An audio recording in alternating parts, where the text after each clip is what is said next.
وعلیکم السلام ورحمۃ اللہ۔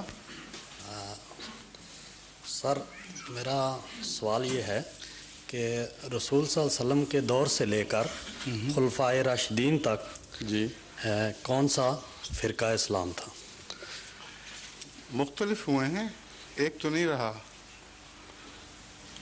خلفائے راشدین کے دور سے اب تک یا خلفائے راشدین کے دور تک؟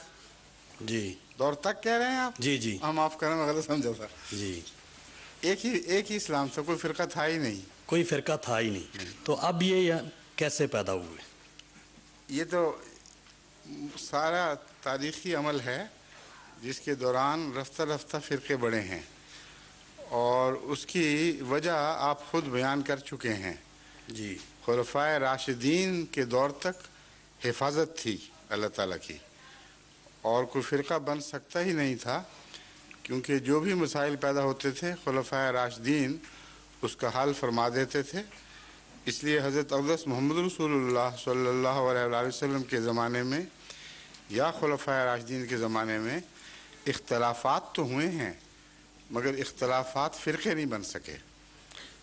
جب مرکزی اتھارٹی ایسی نہ رہی جس کا فیصلہ سب کو قابل قبول ہو، تو پھر علماء نے اپنی اپنی 1.5 اینٹ کی مسجد بنانی شروع کر دی۔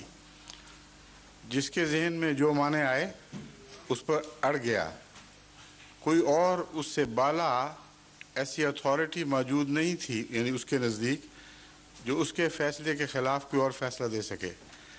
کسی اور عالم نے اختلاف کیا تو وہ ایک فرقے کا سربراہ بن گیا۔ اس طرح رفتہ رفتہ پھر جو تفریق کا عمل شروع ہو جاتا ہے یہ آگے بڑھتا رہتا ہے۔ شکریہ۔